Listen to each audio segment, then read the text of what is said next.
we are going to. You're muted until just now. Okay, I'm just going to start again. I was muted until now. And what he said.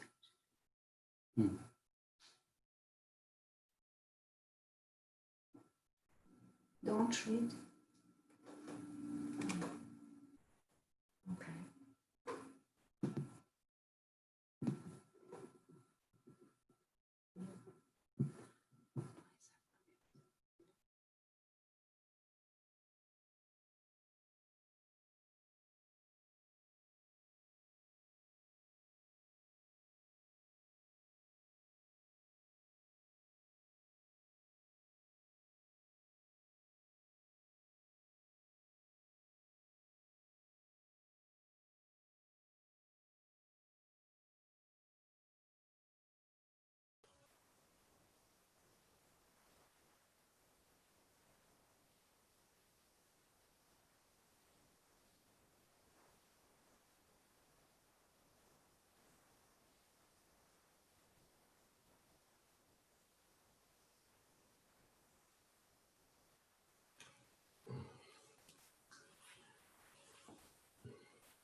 Marie, you're on mute.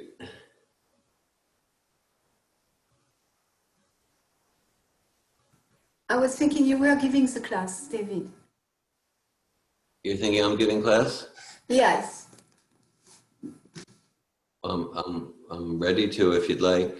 Yes, I like to. Oh, okay. Well, all right then. So let's study from Bhagavad Gita, chapter 9, text 1, Bhagavad Gita. Om Namo Bhagavate Vasudevaya.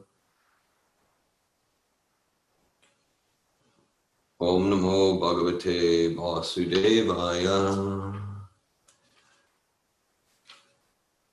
Om Namo Bhagavate Vasudevaya. Okay. Text 1, chapter 9 of Bhagavad Gita is entitled The Most Confidential Knowledge.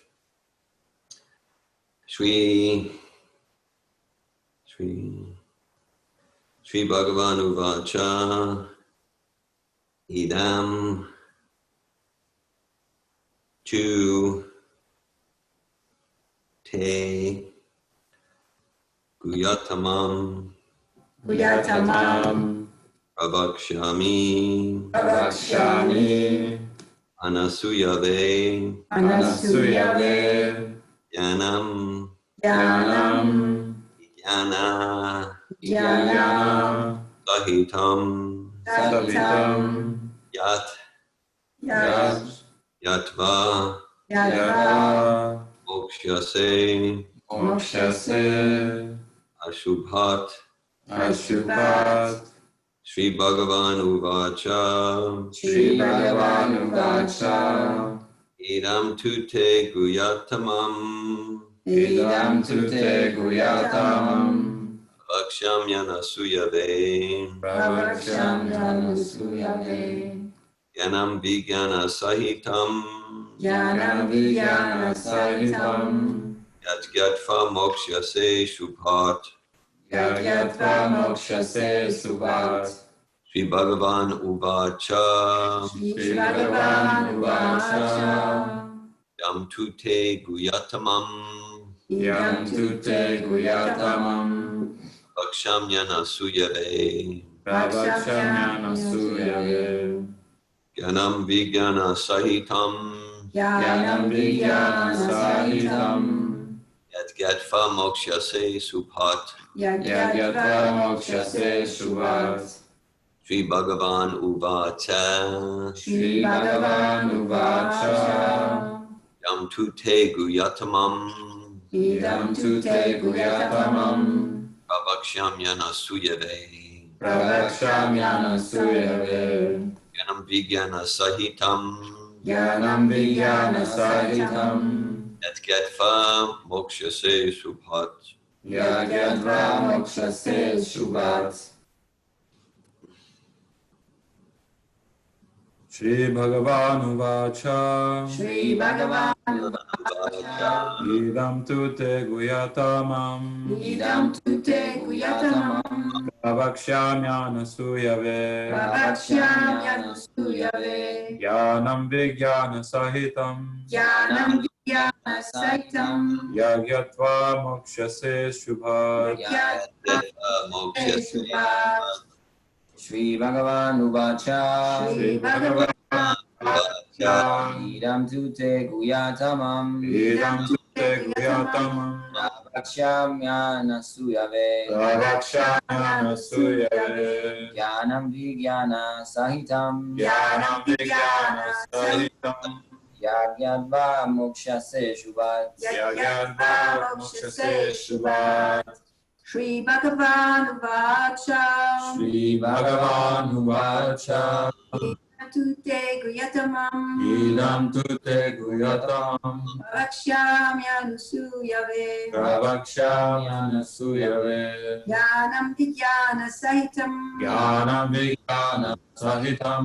Yagyatva mokshase subhat. Yagyatva mokshase subhat. Hare Krishna. Would anyone else like to recite the verse?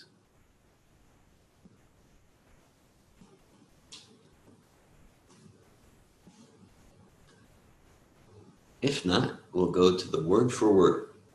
Shri Bhagavan uvacha. Shri Bhagavan Uvacha. Supreme Personality of Godhead said. The Supreme Personality of Godhead said, Idam. Idam. This. this, Tu. Tu. But. Te. Te. Unto you. Unto you. Yatamam. Yatamam. Most confidential. Most confidential. Pravakshami. Pravakshami. I am speaking. I am speaking. Anasuyave. Anasuyave. To the non-envious. To the non-envious. Jnanam. Jnanam. Knowledge. Knowledge. Vigyan. Vigyan. Realized knowledge. Realized knowledge. Sahitam. Sahitam. With. With. Yat. Yat. Which. Which. Yatva. Yatva. Knowing. Knowing. Okshase. Mokshase. Be released. Be released. Ashubhat. Ashubhat. From this miserable material existence. From this miserable material existence. Translation.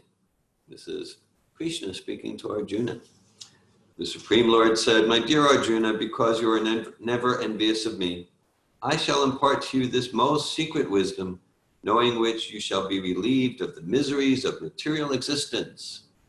Purport by His Divine Grace, A.C. Bhaktivedanta Swami Prabhupada. As a devotee hears more and more about the Supreme Lord, he becomes enlightened. This hearing process is recommended in the Srimad Bhagavatam. The messages of the Supreme Personality of Godhead are full of potencies, and these potencies can be realized if topics regarding the Supreme Godhead are discussed amongst devotees. This cannot be achieved by the association of mental speculators or academic scholars, for it is realized knowledge. The devotees are constantly engaged in the Supreme Lord's service. The Lord understands the mentality and sincerity of a particular living entity who is engaged in Krishna consciousness and gives him the intelligence to understand the science of Krishna in the association of devotees. Discussion of Krishna is very potent, and if a fortunate person has such association and tries to assimilate the knowledge, then he will surely make advancement towards spiritual realization.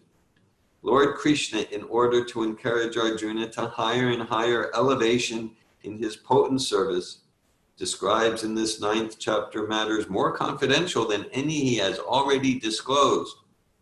The very beginning of Bhagavad Gita, the 1st chapter, is more or less an introduction to the rest of the book. And in the 2nd and 3rd chapters, the spiritual knowledge described is called confidential. Topics discussed in the 7th and 8th chapters are specifically related to devotional service, and because they bring enlightenment in Krishna consciousness, they are called more confidential. But the matters which are described in the 9th chapter deal with unalloyed, pure devotion. Therefore, this is called the most confidential. One who is situated in the most confidential knowledge of Krishna is naturally transcendental. He therefore has no material pangs, although he is in the material world. In the Bhakti Rasamrita Sindhu, it is said that although one who has a sincere desire to render loving devotional service to the Supreme Lord is situated in the conditional state of material existence, he is to be considered liberated. Similarly, we shall find in the Bhagavad Gita 10th chapter that anyone who is engaged in that way is a liberated person. Now this first verse has specific significance.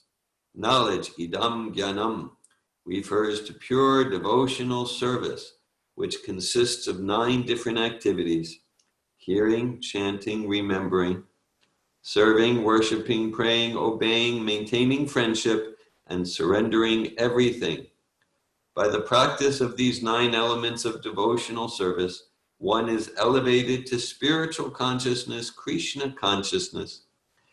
At the time when one's heart is cleared of the material contamination, one can understand this science of Krishna. Simply to understand that a living entity is not material is not sufficient. That may be the beginning of spiritual realization, but one should recognize the difference between activities of the body and spiritual activities by which one understands that he is not the body. In the 7th chapter, we have already discussed the opulent potency of the Supreme Personality of Godhead, his different energies, the inferior and superior natures, and all this material manifestation. Now in chapters 9 and 10, the glories of the Lord will be delineated. The Sanskrit word anasuyave in this verse is also very significant. Generally, the commentators, even if they are hardly scholarly, are all envious of Krishna, the Supreme Personality of Godhead. Even the most erudite scholars write on Bhagavad Gita very inaccurately. Because they are envious of Krishna, their commentaries are useless. The commentaries given by devotees of the Lord are bona fide. No one can explain Bhagavad Gita or give perfect knowledge of Krishna if he is envious. One who criticizes the character of Krishna without knowing him is a fool. So such commentary should be very carefully avoided. For one who understands that Krishna is the Supreme Personality of Godhead, the pure and transcendental personality, these chapters will be very beneficial. Om Gyanatimirandasya Gyananjana Salakaya Chakshur Unmilitam Yena Tasmai Shri Gurave Namaha Shri Chaitanya Manobishtam Stapitam Yena Bhutale Swayamupakadamayam Darati Sva Padantikam Vandeham Shri Guru Shri Uttapadakamalam Shri Gurun Vaishnavamscha Shri Rupam Sagrajatam Saganaraganatam Bitam Tam Sajivam Sadvetam Savadutam Parijana Sahitan Krishna Chaitanya Devam Shri Radha Krishna Padan Sagana Lalita Shri Vishakanvitamscha Hey Krishna Karuna Sindhu Dinabandhu Jagatpate Gopisha Gopika Kanta Radha Kanta Namostute Tapta Kanchana Gauranga Radhe Vrindavaneshware Vishabhanu Sate Devi Pranamami Hari Priye Panchakalpata Yubhyascha Kripa Sindhubhyevacha Patitanan Pavanebhyo Vaishnavebhyo Namo Namaha. Jai Shri Krishna Chaitanya Prabhu Nityananda Shri Advaita Gadadhar Shri Vasadi Gaura Bhaktivinoda. Hare Krishna, Krishna Krishna, Hare Hare, Hare Rama, Rama Rama, Hare Hare. Nama Om Vishnu Padaya, Krishna Prestaya Bhutale, Srimate Bhaktivedanta Swami Niti Namine. Namaste Saraswati Deve Gauravani Pacharine, Nirvishesha Shunyavadi Paschatya Desha Tarine. Shri Bhagavan Vacha Idam Tute Griyatamam Pravaksham Yanasuyave Ganam Vijnana Saitam Yatgatva Mokshase Subhat.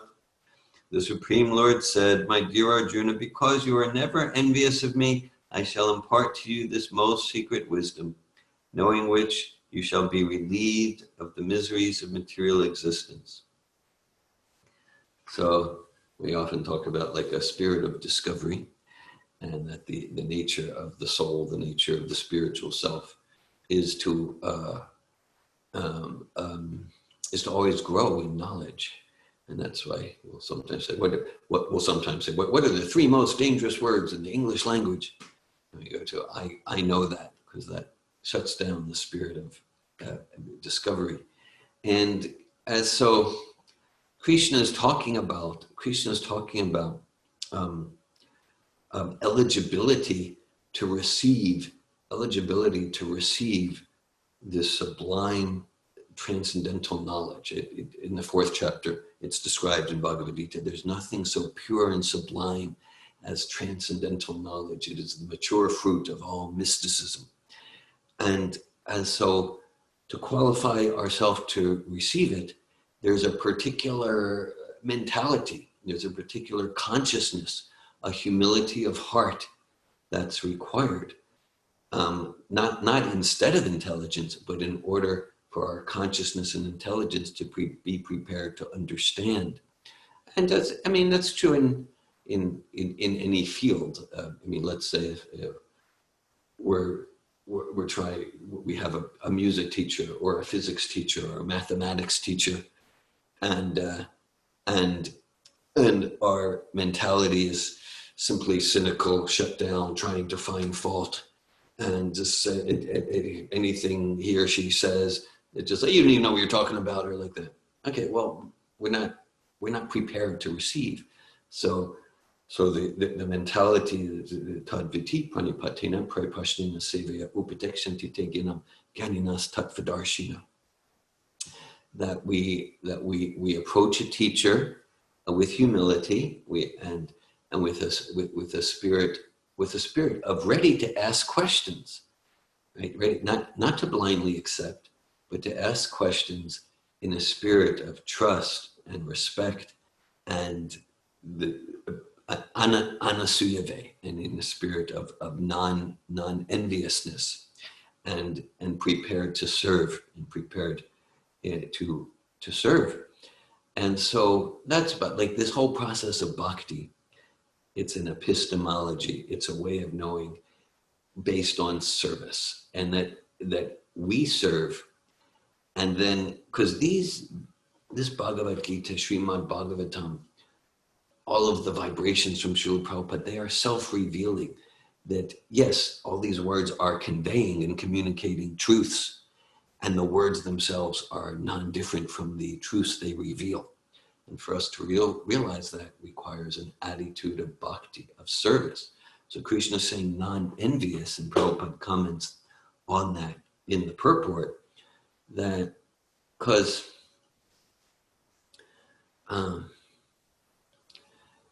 this Bhagavad Gita, it means song of God, song of the Supreme, song of the Supreme.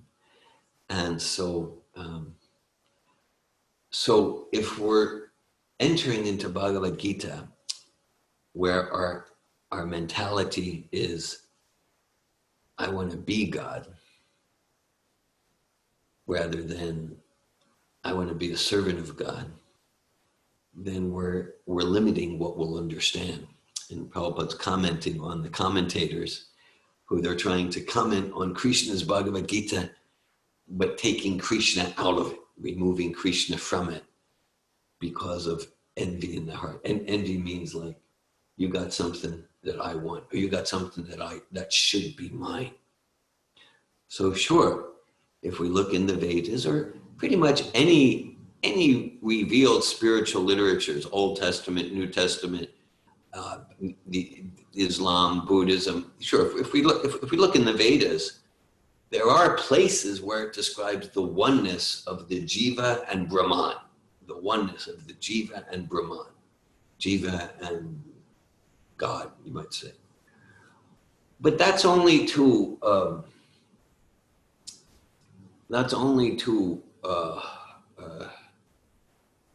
help us, because by understanding ourselves, we can understand something about the super self, about the supreme. Because to see like, yes, so just like we are conscious, so the supreme must be conscious. Janmad yasya yataha. Yes, and we seek bliss, so that must be true about the supreme. Just like an example often given, we say there's the sun rays. I can say, it's morning, the sun's coming into my room. So the sun rays are the sun. But when we say that, no one's thinking that David means the sun rays are the sun globe. There is a oneness, right? The sun rays, yeah, they're light and they're illuminating, just like the sun globe.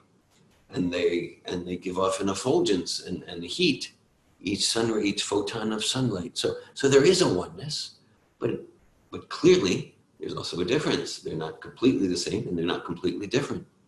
So similarly, when the Vedas talk about the oneness of Jiva and Brahman, they're never saying oneness in a complete sense. Okay, so we are eternal, full of knowledge, full of bliss. Our nature is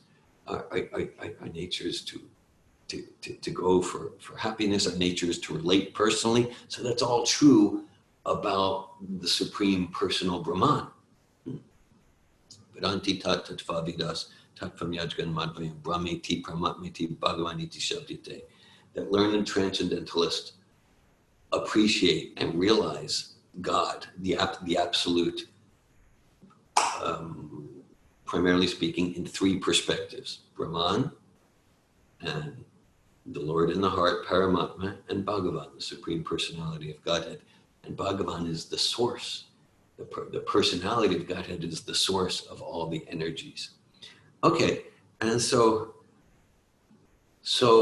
in order to know, in order to realize transcendental knowledge, in order to realize who we are and about God, Krishna saying here means we need to be willing to do the work, willing to do the heavy lifting of weeding out the envy in our heart, the envy in our consciousness. Otherwise, we're very limited. The Srimad Bhagavatam, which is the natural follow-up literature to Bhagavad Gita, it starts, Dharma Prodita Kortvatra Parmonimat Saranam Satam Vejam Bastam Achavastu Shivadam. So, Dharma Prodita Kortvatra means completely rejecting all cheating, all materialism in the name of spirituality or religion. Parmonimat Saranam Satam. So that this Bhagavatam, it's for those who are completely non-envious, those who are completely free from cheating propensities, right? And so we can understand that it doesn't mean we shouldn't read Srimad Bhagavatam. It means if we read it and we notice I still have cheating propensity, envy in my heart, I got lust, greed, I got all sorts of stuff going on there that's not like, I just purely want to serve God with devotion. It means, okay, it's purifying to connect here and I'm going to be limited in what I understand, in what I'm able to receive. And so Krishna is giving a epistemology, how to know. And he's saying like, okay, and the process, the apideya, is this devotional service with heart and soul.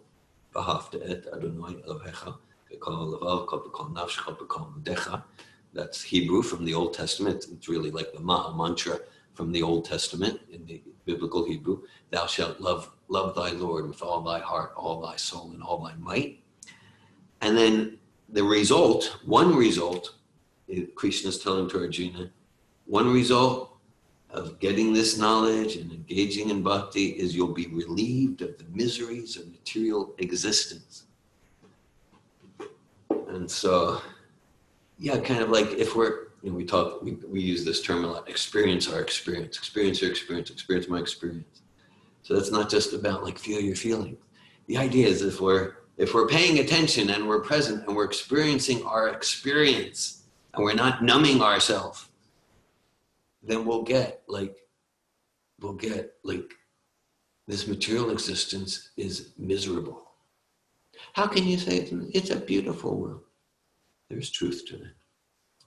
But if we're experiencing our experience of the hurt, the shame, the rage, the anger, the disgust, the fear, the constant fear, like that, the sadness, the grief, the pain, the shame, if we're experiencing our experience, the idea of experiencing our experience, it's not just some new age fluff. The idea is to move us to enthusiasm and inspiration and intense urgency to relieve ourselves from the miseries of material existence. We have some courses where we categorize the miseries into 16 categories. We just had an online course last month, the 5 Principles of Conscious Living. We spoke about the miseries of material existence. The idea isn't to resign ourselves to being miserable. The idea is to stop trying to fix the context, to fix the intrinsic context of birth, death, old age, disease, janma mitru jaravyadi dukkha dosha anudarshanam. That intelligence, a truly enlightened soul and a spiritually intelligent person sees that it's not natural to be trapped in a body that's subject to birth, death, old age, and disease. And within those 4 pillars of misery, there's miseries coming from the mind, from others, from the body, from natural disturbances, miseries relating to eating, sleeping, mating, defending, fearing or defending, miseries related to limitations, cheating, the propensity for illusion, propensity for imperfection, defects, making mistakes. So then the idea is we get enthusiastic to respond to the miserable context of suffering with enthusiasm, inspiration for transcendental knowledge. And then we're liberated, then we're relieved from the miseries, as Prabhupada stresses here, quoting Nectar of Devotion, quoting Srila Rupa Goswami, even within this very body. It's not like we need to wait to die and go to heaven or some philosophy like that.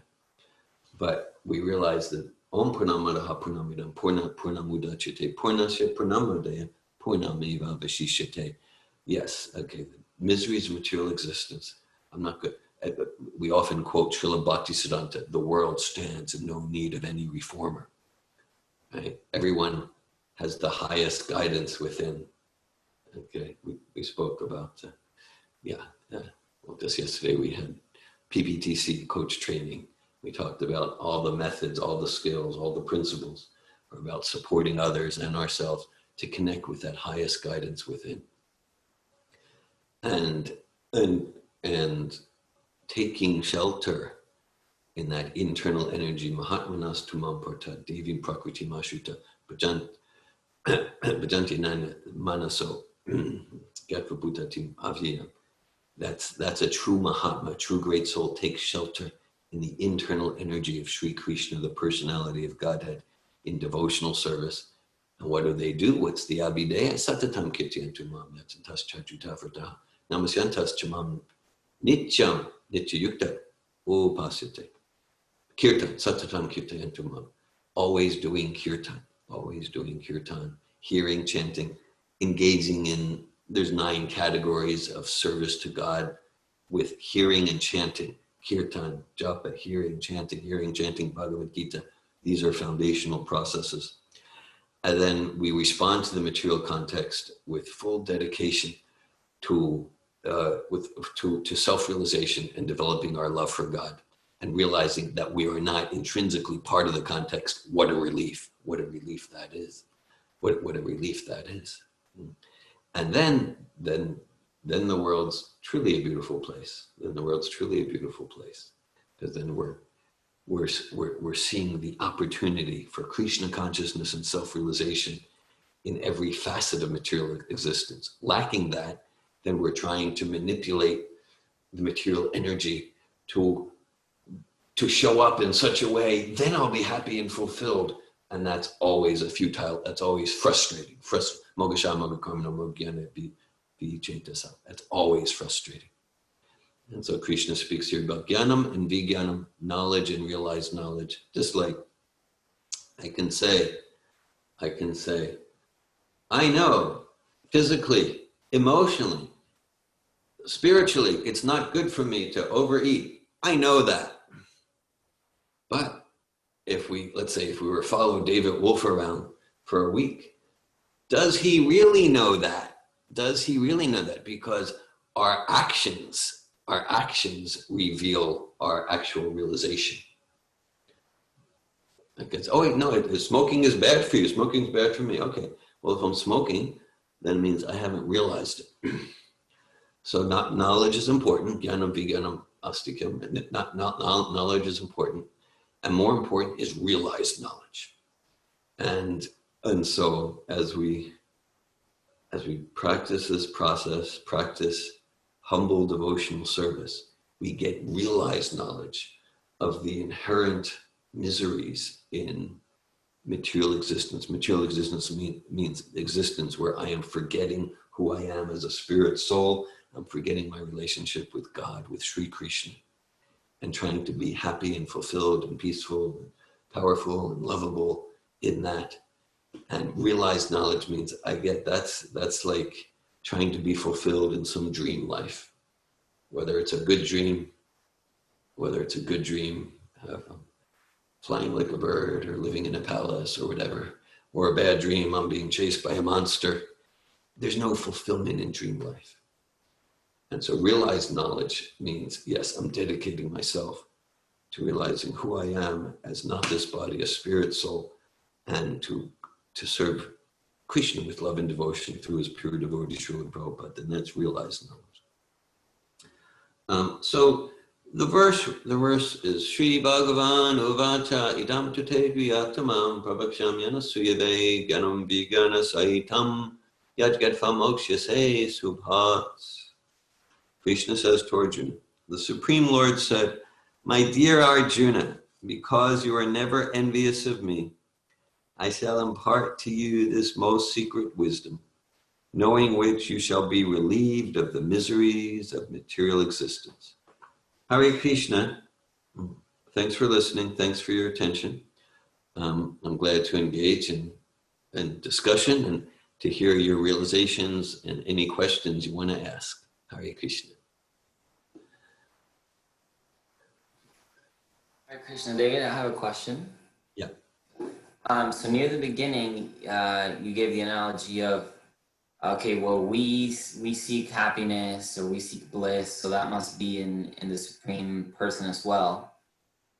And for me, that seems like, I don't know, risky or incomplete, because then I could say, oh, well, we have sex, so does the Supreme Personality of Godhead, or we seek happiness and intoxicants, so does the Supreme Personality of Godhead.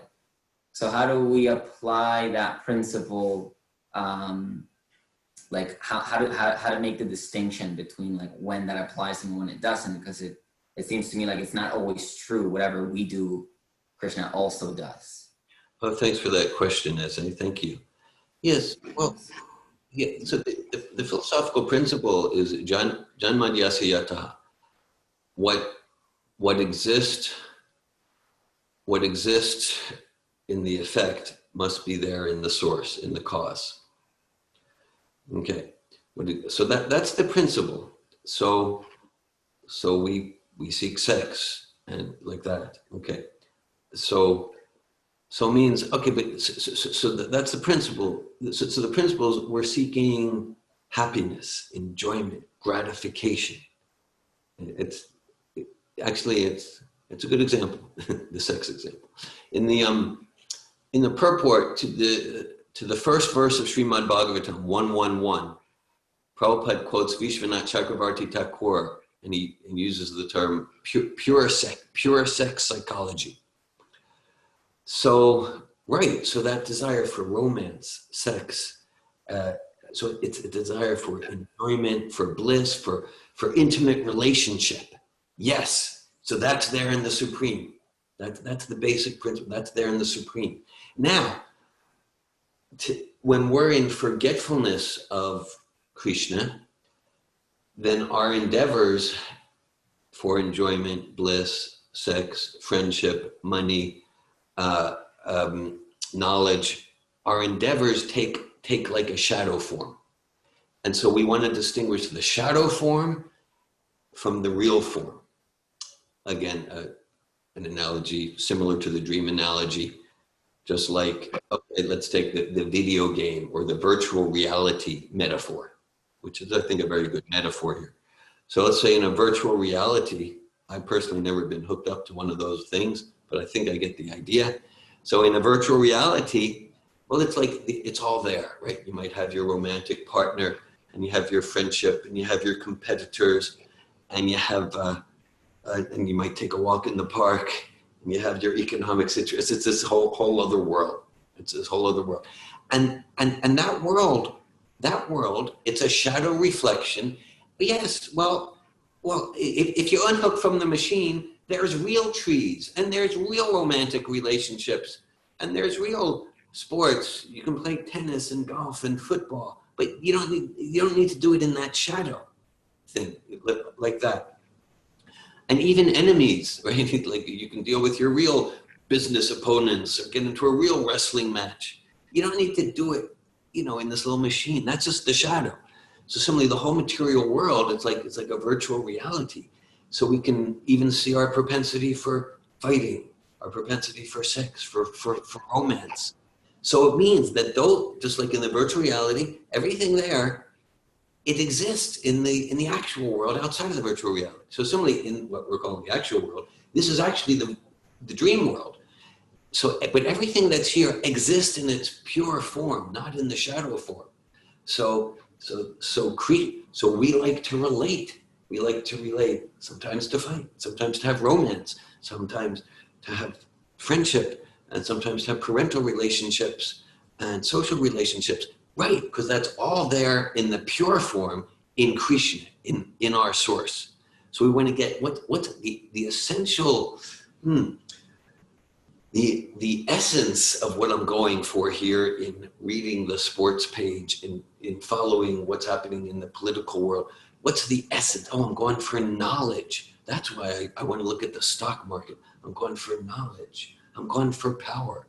I'm going to be loved. Yes, so those very personal propensities, they exist in Krishna, in our source, and they exist in Krishna in the real substantial form, vastu. Maybe you've heard this term vastu, like there's in the Chinese it's feng shui, and so in Sanskrit it's vastu. It's like the science of the art science of architecture. Architecture is like the bridge between art and science. It's a human discipline that's like a bridge between art and science.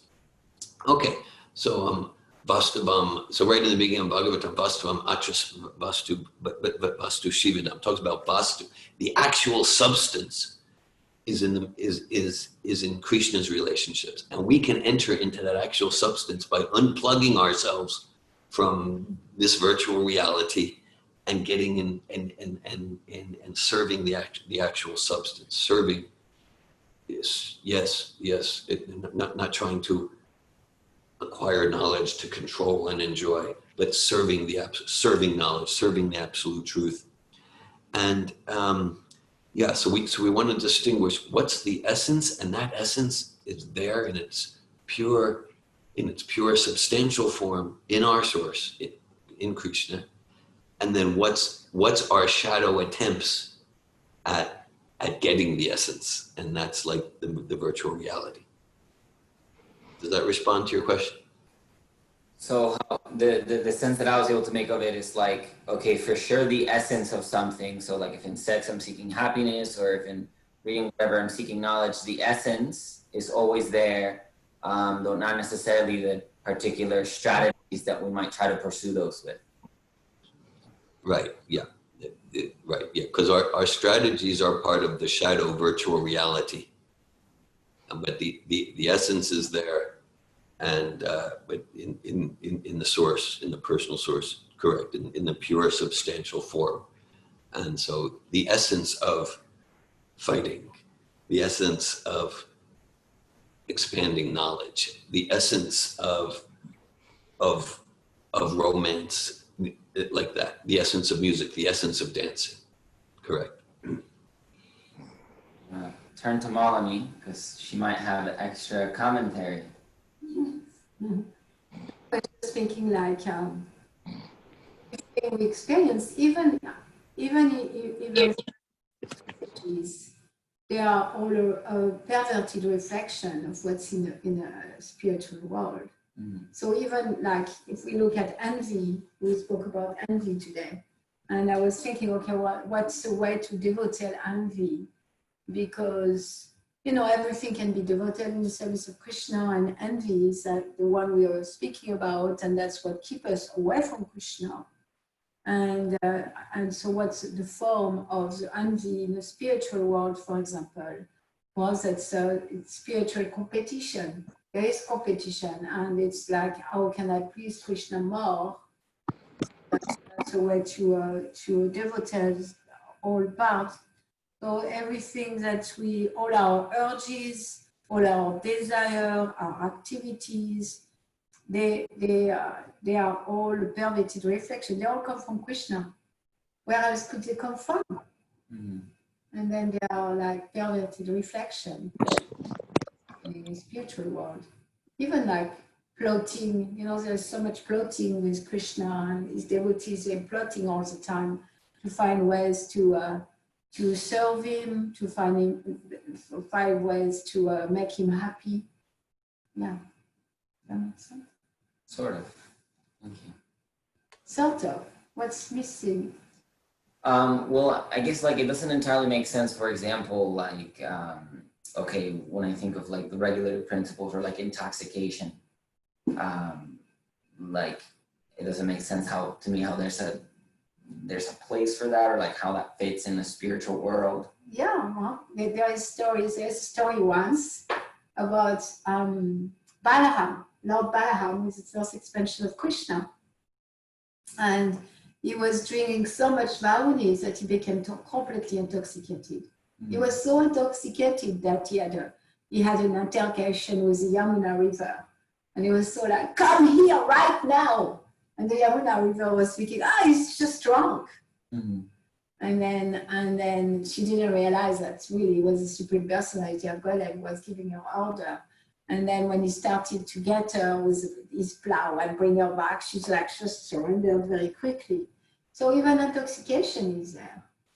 But it's not the intoxication to numb ourselves. It's not the intoxication that we are trying to, the perverted form of intoxication is to try to numb our pain, to just not think about it.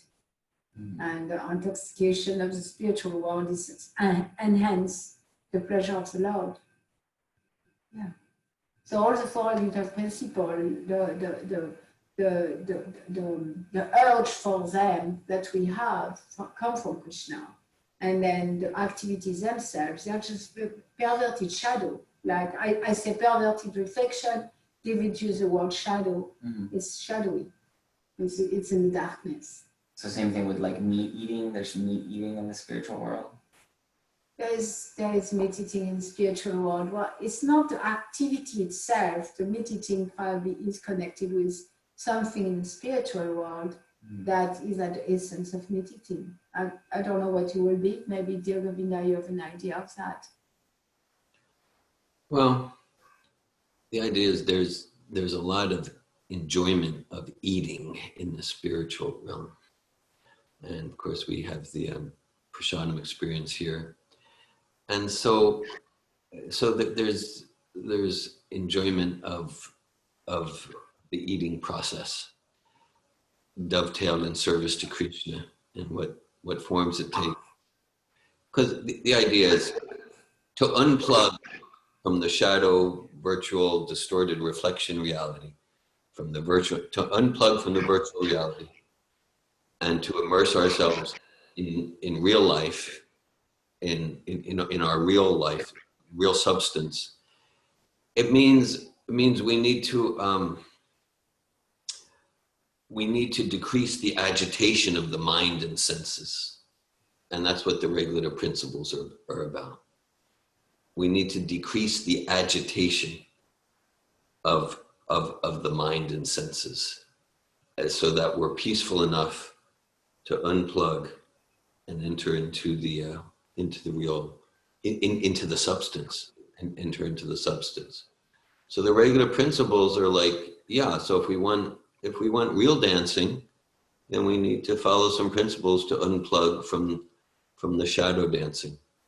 If we want real eating joy and bliss for the soul, we need to unplug from the shadow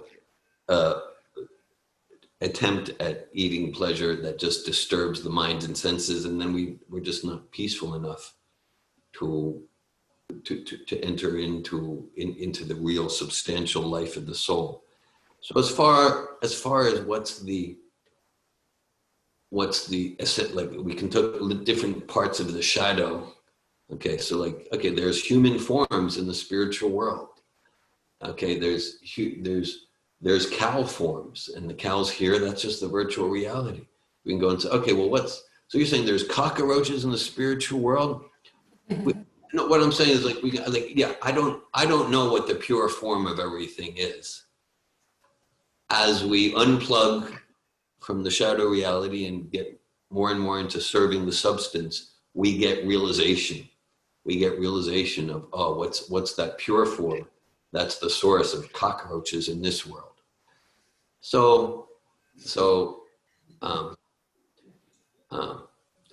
we know that our propensity to eat and enjoy, meat eating is like eat, enjoy, and it's particularly about control. Meat eating is really about envy. It's about like, you cows, chickens, and pigs, you don't even have a right to live. You exist. You exist to satisfy some bumps on the back of my tongue. And so it's really very envious. And so we're getting to the essence here. So Malini talked about, yes, there's spiritual, transcendental envy, transcendental competition, where we're not trying to bring anyone down. We're encouraging them to increase their service, and I'll increase my service even more. It's blissful. So meat eating is a form of eating, and it's really immersed. It's really immersed in, I am the controller. I am the controller, and you exist for my enjoyment. You exist for my enjoyment. So that essence is there in Krishna. That essence is there in Krishna, in a way that's truly blissful for all living entities, not in the bloody, gory, agony-producing shadow. So, yeah. So meat eating it's particularly deep in the shadows. Yeah. Hare Krishna. Thank you, Azay. Dhira Brahma. Haribol. I like very much the analogy. We like that because something's in Krishna, that's why we have it. Like, for example, even just personality, like it'd be weird if we're the greatest saints and yet the greatest is no personality. But what about, I always been a little confused. How do you answer, like, sometimes let's say a parent may be blind and have no eyes, and yet they produce a child that has good eyesight. How do you deal with that sort of idea? Maybe God doesn't have something that he did produce and some he made. How about that idea? How do you explain that? You know what I'm saying? With reference to the principle of what exists in the effect is there in the source? Yeah. Because it may not always be true in terms of even practically a parent may not have, the child may not be there, but it's in the parent, or may not be in the parent, So. Yes. Yeah. Yes. I just wonder, how do you answer that or explain that? Because normally it's a good explanation, but it doesn't always hold. Yeah. I see this as again like a principle that we can look at the what's the essence. It's like a logical principle. It doesn't prove something, but it gives an indication. And for sure, if we endeavor to apply it in the material sphere, it still basically holds true, but there's going to be defects and shadow manifestations, and so just that basic thing, because we can see, like, okay, even like the parent you spoke of, the parent has a propensity to see, a propensity to want to see.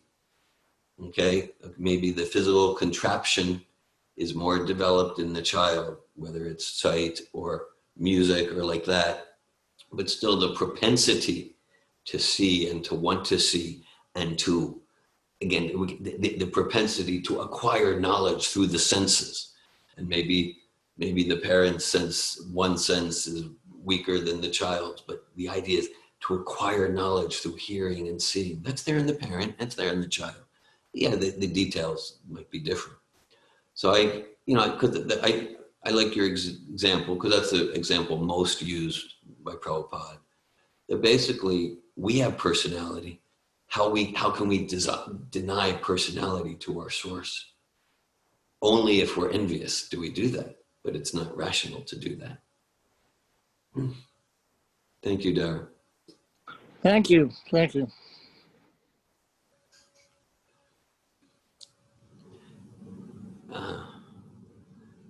Kim.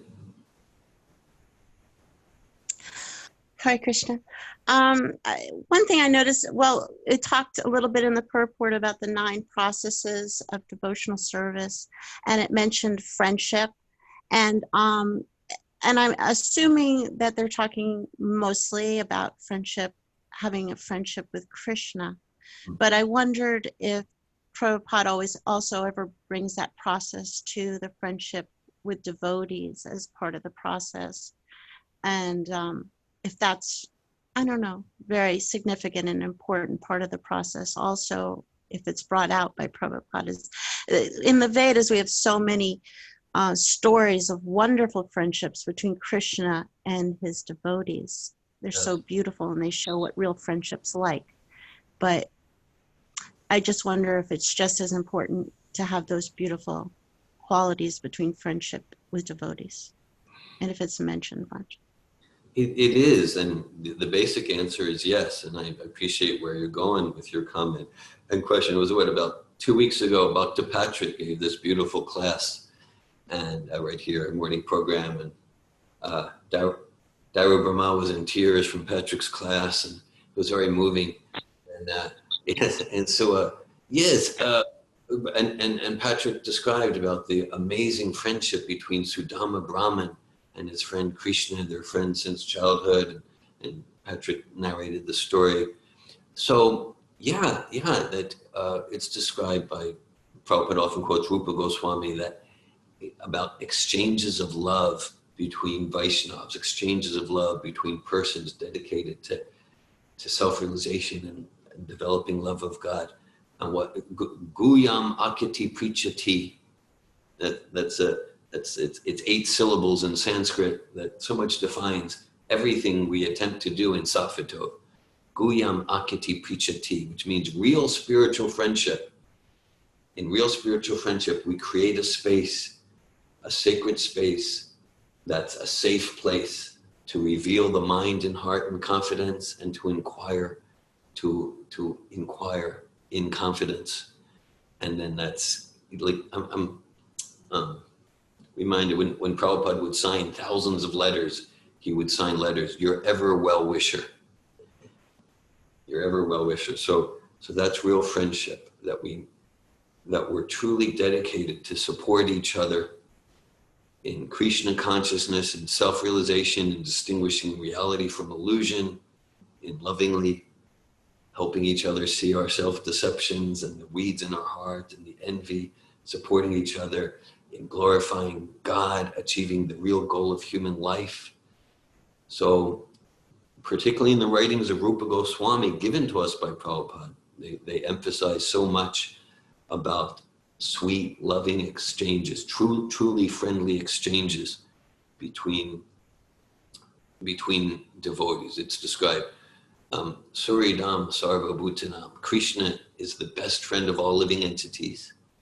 And we can be best friends by encouraging each other to come towards Krishna.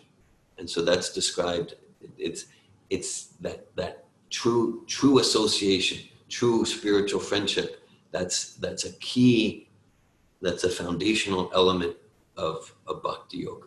Thank you, Kim. Haribo? Haribo, Prabhu? Yes. Yeah, when she was asking, I immediately thought to the famous thing I'd always heard as a devotee was like, hey, you remember, when you go to the spiritual world, it ain't going to be just you and Krishna. You know, it's actually Krishna. There's a lot of devotees of Krishna, and you better get used to, or you should learn to actually get along with him. That's what he wants you to learn in the Siskon. You know, it's not just you and Krishna. Just don't think that way. So he wants us to learn in this movement now, before we go, how to love and make friendships with devotees, because we're going to have them in the spiritual world too. So he's definitely stressed that it's very important. I just wanted to add that. Thank you, Dhira Brahma.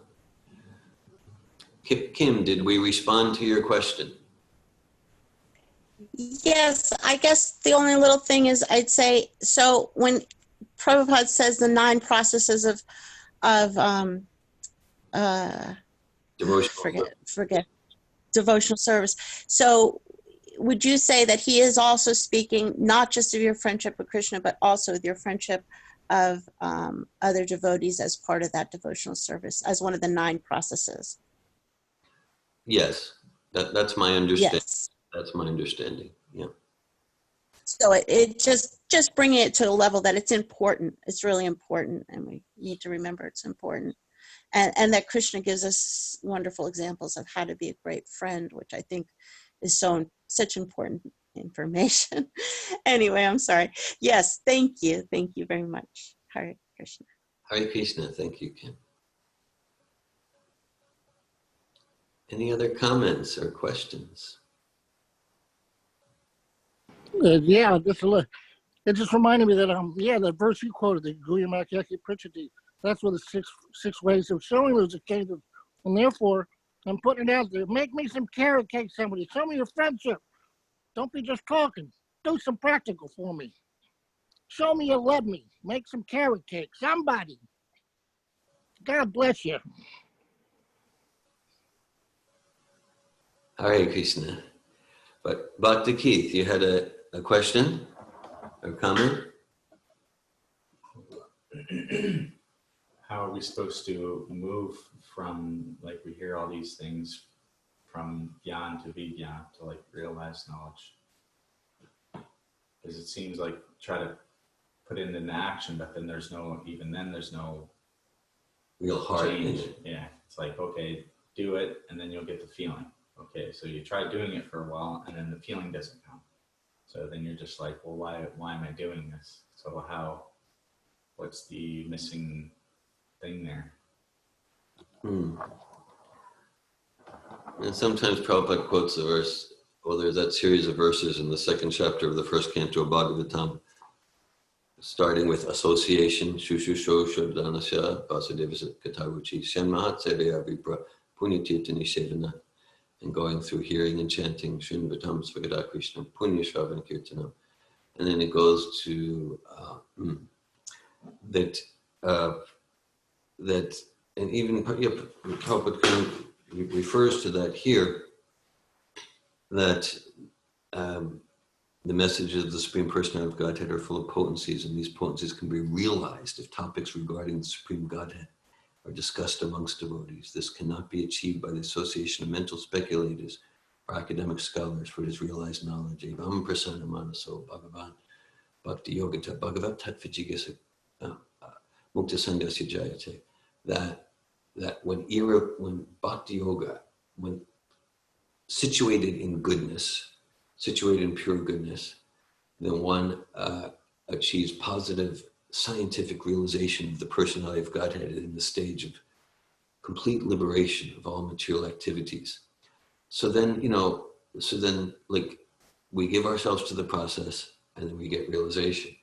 And part of the process is looking at the effects of lower modes and our attachment to greed, our attachment to lust, our attachment to envy, our attachment to deception, our attachment to not want to surrender. And so we often emphasize this. There's the watering process here in chanting, reading Bhagavad Gita, association, and then there's the process of pulling the weeds. And so as your comment indicated, Bhakti Keith, it's like action leads to insight and insight leads to action. We do the action, we discipline ourselves to do the actions of Bhakti Yoga, even if we're not fully feeling it, but we have some intelligence that this is going to be good for me.